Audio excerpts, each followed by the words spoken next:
Insured Compliance Administration Login Overview. When you first log into your Insured Compliance system, you'll be taken to your account home screen.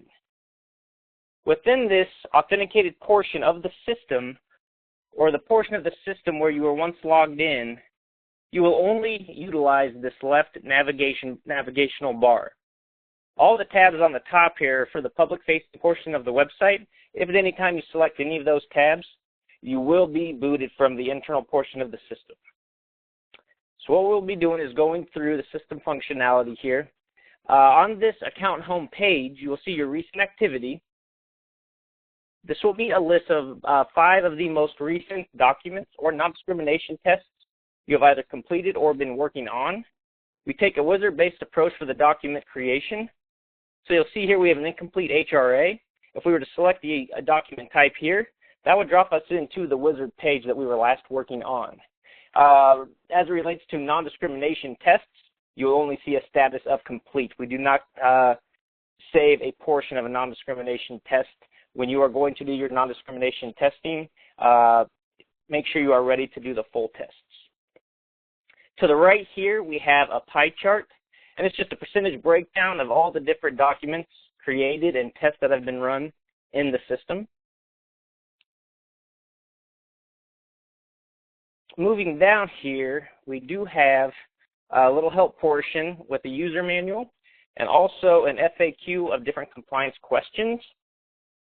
And if those aren't able to assist you at any time, you can send emails to support@rtocompany.com. All right, now first we're going to look at the Manage Account tab.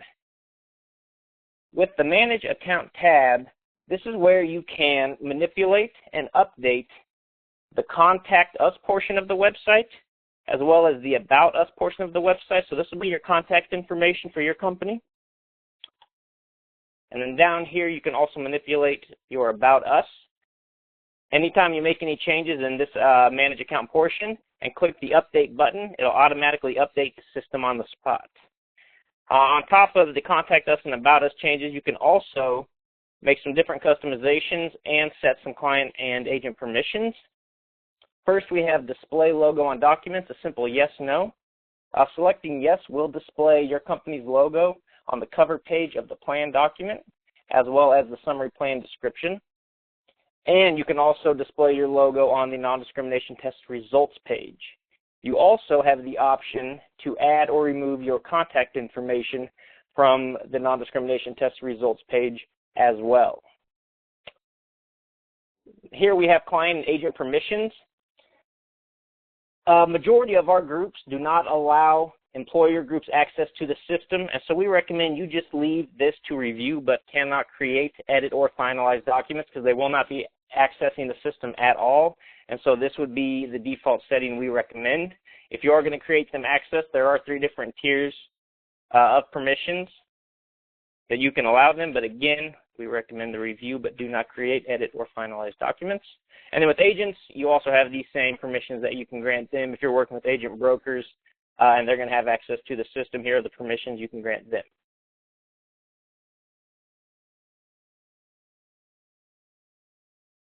Moving on, at the very bottom, you can update your account information. This would simply be your login credentials. Email address would be your username, and you can also update your password. You also have the option to receive an email anytime we make updates to the Insured Compliance system. And selecting yes, you would get an email of our release notes for every update. And again, one final time, anytime you're making changes on this page, do make sure you hit the update button.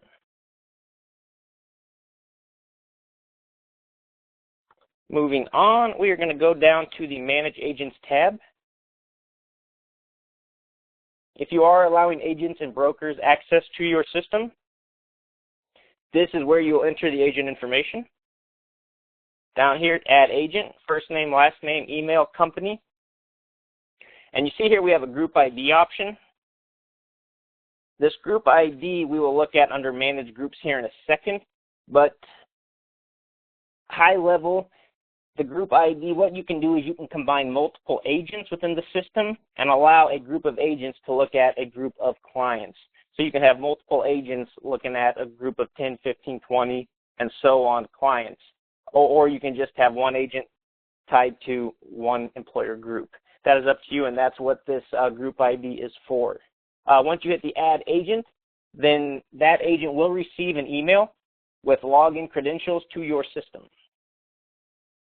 Now we'll quickly jump down to look at that manage groups. Again, this is where you will create a group ID, and you can have multiple agents looking at multiple companies.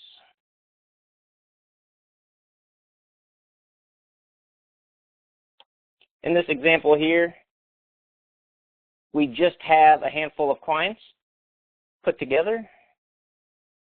You'll see here under ABC Agency, we have a group with just an agent and a client combined. But again, once you create these, they will have their own group name. And so you, again, could have 5 different agents and 20 different companies within this manage groups portion where only that group of agents can look at that employer group. Moving on to manage admins. Now this will be for internal use only. If you want to allow any of your coworkers access to the system, a simple first name, last name, and email address.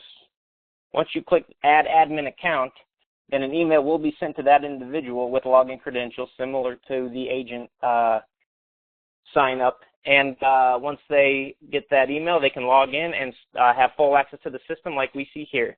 This is that admin access. And you can grant access to as many individuals within your company as you like. Moving on, we're going to jump down to search users. Now this is going to be all the employer groups in the system. Simply hitting the search button will give you a list of all the companies that you have in the system, going from numbered and then A to Z. Now if you're looking for a specific group, you can just start typing in that group name.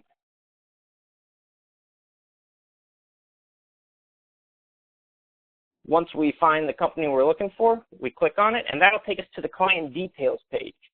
You notice on the account home page, when we were looking at our recent activity, you also had links to the client names, and if you were to select ABC company from that list, you would go to ABC company's detail page. Here we're looking at DEF company, and on this client details page, we can update client information, we can deactivate that client, or if we're granting them access to the system, we can send them a welcome email. Also on this client details page, we have the ability to jump into the document creation process or non-discrimination testing. And these are our options from the drop-down. If we were to select FSA and click the Go button, then we would be taken into the FSA wizard where we would answer questions, and as we moved along, eventually create a FSA document. Now below this, we have our current documents. Similar to that account homepage, for this specific client, these are all documents. Now these documents only have a complete status, but if we were to drop into an FSA, then that status would change from complete to incomplete. But with this completed status, simply clicking on the document type will take us into either that FSA document or non-discrimination test results page. You'll notice to the right here, we have a notes section.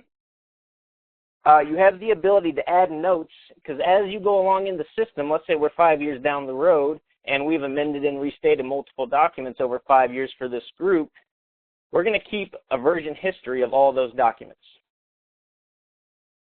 We'll click on View Document Version History, and we will have a version history of all the documents as well as all the non-discrimination tests run. But looking specifically at the Add Notes here, we have multiple amendment restatements for this test company over the last year or so. And right here we have notes. Let's say we were amending and restating because we were going to add some benefits or maybe review or remove some. But again, you'll click that Add Notes portion, make your notes, and submit them, and then you will have them for reference if you need to jump back a year or two and see what changes were made to that document.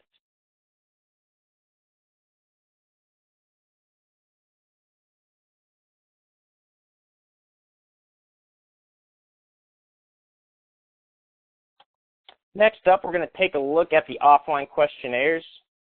As I mentioned, we take a wizard-based approach to the document creation. And so on those wizard pages, there are multiple questions per page and throughout the entire wizard process. And what these document questionnaires do is capture all of the potential questions that could be asked on those wizard pages. And so you can provide your employer groups with these questionnaires, have them download the PDF, and then they are fillable. And so you can capture all the employer group's information via these questionnaires and have them send them back to you. So when you jump into the wizard to create the documents for your groups, you'll have all the information you need on these questionnaires. And again, we provide these questionnaires for all of the document types, as well as a questionnaire for the non-discrimination test. And you can also access the non-discrimination test templates where we're going to do the calculations on the back end of the system through these templates. That's where you're also going to capture data. So this is where you are going to find all of your resources for your employer groups to capture the data for you. Now moving on, we're going to go look at document prefill.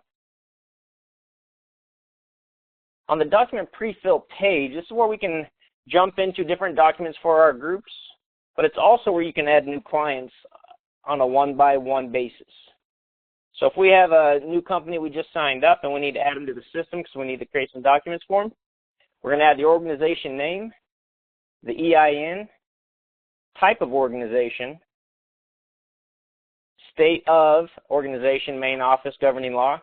Then you can tie an individual agent code to this specific group, this employer, or you also have the option to include a group ID as well. So the group of agents and employers can have access as well. Once you hit submit, if you are allowing this group to access the system and you have your notifications turned on, then they will receive an email and they can log in and access the system as well.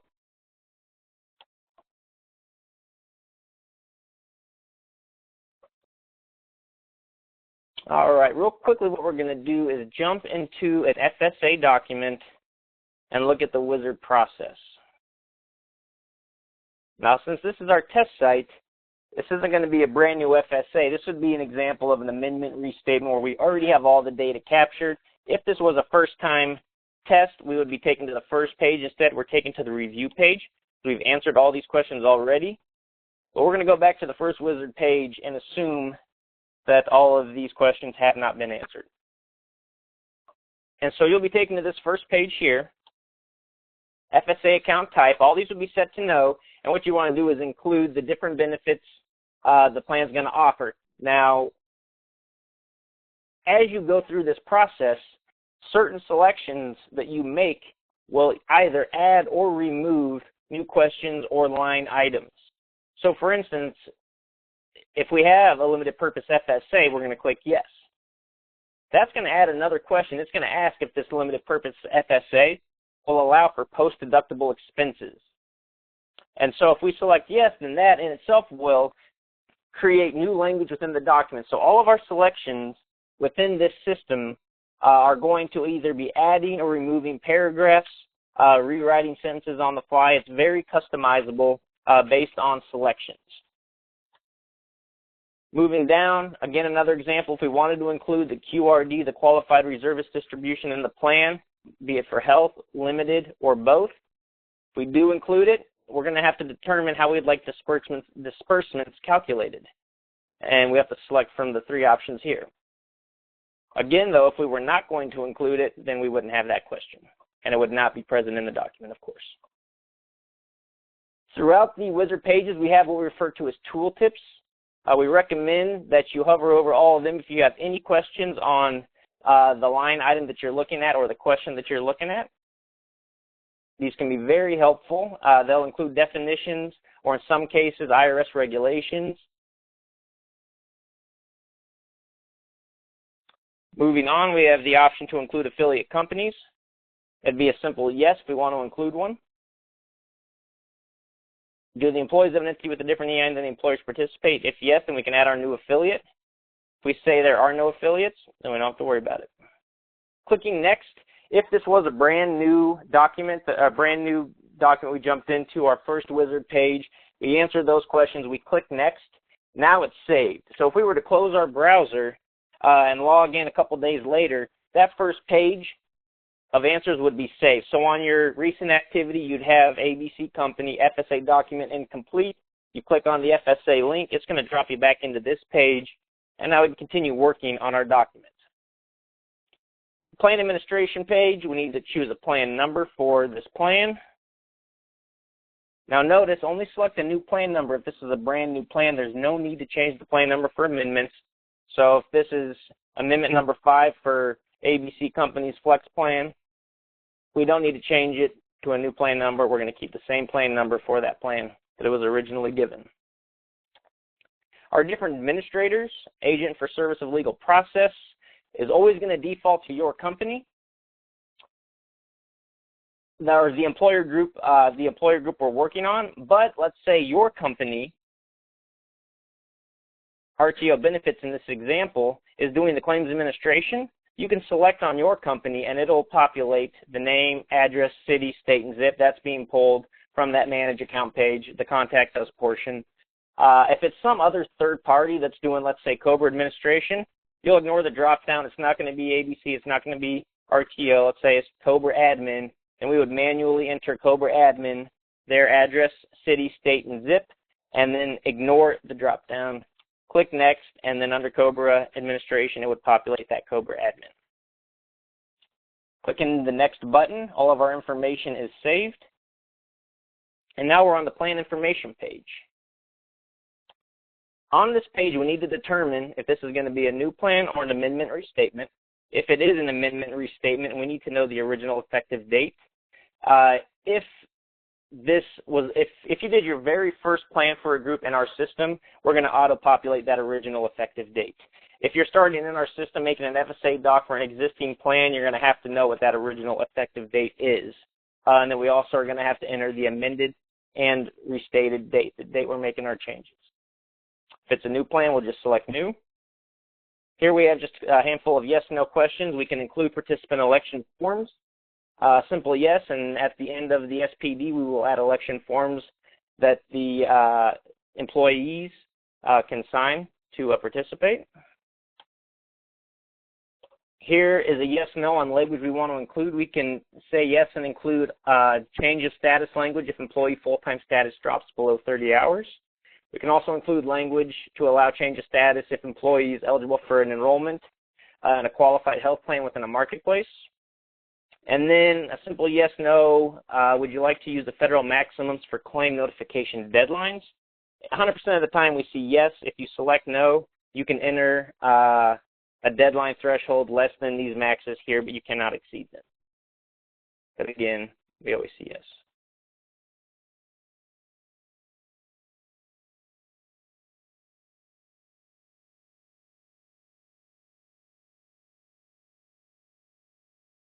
Moving on to our next page. This is the employee eligibility page. We have the option here to include employees that work less than 30 hours per week. If you try to enter a number higher than that, it will not allow you because the language for full-time and salaried employees is already included in the document. So here we're just deciding to include employees that work 20 hours or more per week. They are eligible for the benefits. After that, we have the option to exclude employee classes. We offer the 5 most common excluded classes: union, non-resident alien, hourly, salaried, and leased employees. But you also can enter another exclusion in this free-form field, be it part-time, intern, temporary, any class you can come up with, you can enter that there. Below that, entry into plan. Same as employers group medical, first day of the month following date requirements met. We have the 5 most common entry methods, but again, you select other, you have a free-form field, so you can, in more detail, specify your plan entry method for this group. After that, we have our post-hire waiting period for employees. First, you have the employee class. and the waiting period in days. So examples here, employee plus one, employee and family, and then the waiting period.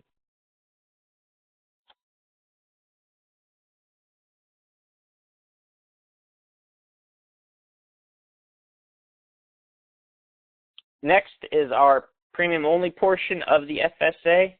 We need to include the benefits that we're providing for pre-tax use, group medical, dental, vision, HSA contributions. We have a check all option here, or uncheck. And same goes below with compliance. You can choose to include all or none of the following regulations unless they are required. If you're a government, you don't have to include the ERISA language, nonprofit organization, but you have the option to include it. If it's a requirement for ERISA, then obviously we're going to include that language no matter what. But if it's not a requirement, you can add or remove these other regulations with a simple check.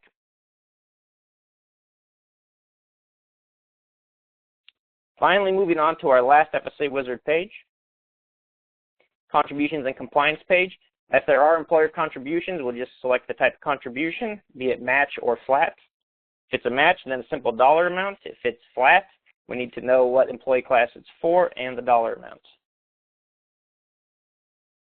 And then finally, our employee contributions. Now, what you see here was dependent on what we selected on the first page. If we didn't have limited purpose, dependent, and adoption assistance, obviously these three columns wouldn't be here and we would just have our health. But we had yes on all of those, so these are present. Now we need to show what the employee contribution minimum and maximum is. Again, we have checks in place to prevent you from exceeding a regulation. You can't exceed $27.50. So if you try to, we will stop you, and I'll show you what the maximums are. You'll also see them grayed out when there's nothing in the field. So for health, $27.50.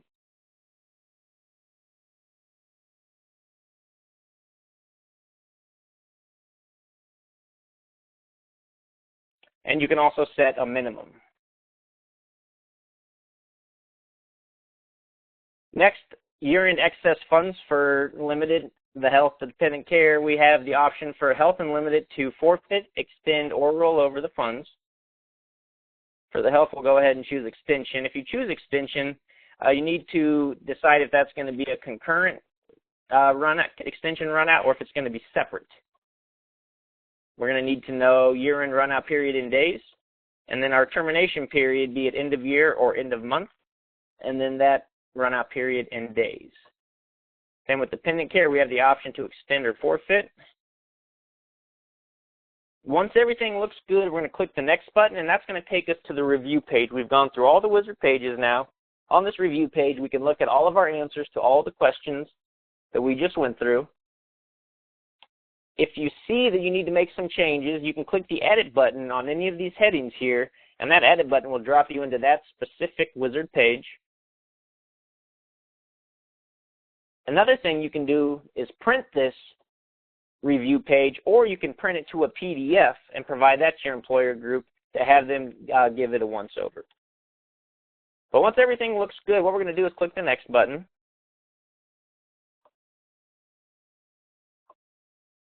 This will take us to our document delivery page. And if your clients do have access to the system, then you can send an email to the client for approval. It'll send them an email telling them to log into their system. Upon logging in, it'll say they have on their recent activity, they have a document pending their approval. They click that button. That'll drop them into the review page that they can look through. Click the approve button. That'll generate an email back to you stating that you can complete the document on behalf of the client. If you're not giving them access, you can completely ignore it and just complete the document for the client here on the spot. Once we click the complete document for client, it'll, on the back end of the system, be putting the document together. In a matter of seconds, we have a new FSA document for ABC Company. Again, if the clients have access to the system, they can e-sign it, or we can just view that document. And you'll notice on the account homepage, we had our logos turned to off. If we had display logos on documents on, then there would be an RTO logo here or your logo here, as well as on the cover page of the SPD, which is about halfway down.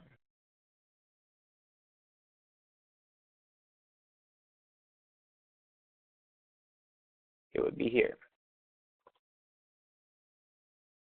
And so if you're creating an HRA, transportation, it's going to be the same process where you're going through the different wizard pages. You're going to have your tooltips.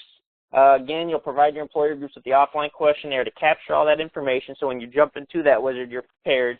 Once you get all the information entered, you still have that review page to look over, make sure all your answers look good. Again, you can print that to a PDF and send that review page off to your employer groups. If they have access to the system, you can have them log in and review it. But once everything looks good, you can create that document, and then you can, again, once we viewed that document, we can download that into a PDF and send that off to our employer groups. But that is just an example of the document creation process. If we go back to our home screen real quick, we'll see now that on our recent activity, we have a new FSA document completed for ABC Company. Clicking here would allow us to view the document. Clicking on ABC Company would take us to that client details page. Again, pretty intuitive system. Make sure to use all the tool tips, the help links we have provided down here on the left. But if you have any questions, don't hesitate to contact support@rtocompany.com. Thank you for your time.